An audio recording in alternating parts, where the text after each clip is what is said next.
કે કોઈ ગુનેગારો ગુનાહ કરવાનું વિચારે જ નહીં, અને જો ભૂલચૂકમાં કોઈ ગુનો થઈ જાય તો એ જેલ કરાઈને ક્યાંય છુટકારો ના મળે તેવી વ્યવસ્થાઓ કરવામાં આપ સૌ લોકોને સફળતા પ્રાપ્ત થાય તેવી આપ સૌ લોકોને શુભકામનાઓ. ગાંધીનગર જિલ્લા પોલીસને હું અભિનંદન આપવા માંગુ છું. જે પ્રકારે આપે ગુનેગારો ઉપર પગલાઓ ભર્યા,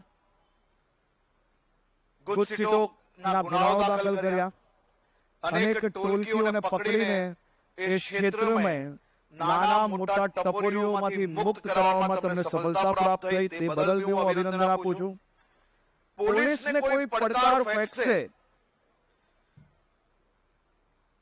પોલીસને અગર ગુજરાતના કોઈ બી ક્ષેત્રમાં કોઈ લુખ્ખો ટપોરી પોતાની જાતને દાદો માનતો હોય અને કોઈ પડકાર ફેંકશે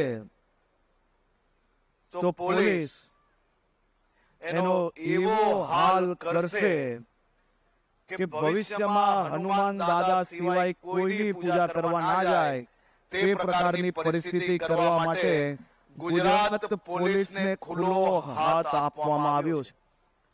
અને એના દ્રશ્ય તમે સૌ લોકોએ ગુજરાતના ખૂણે ખૂણેથી જોયા જ હશે.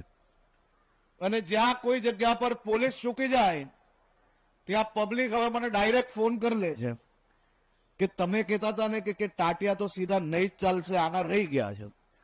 લોકો એટલા હોશિયાર કે સોશિયલ મીડિયાના માધ્યમથી ફોન કરીને મને પાછી માહિતી આપી લે કે ના તમે તો આવું. પોલીસ નહીં, હવે દરેક પોલીસ સ્ટેશનમાં સીધી માહિતી મળવામાં નહીં કે અમે ચૂકી જઈએ તો અહીંયા ખબર પડી જાય છે, એટલે ક્યાંય ચૂકતા નથી.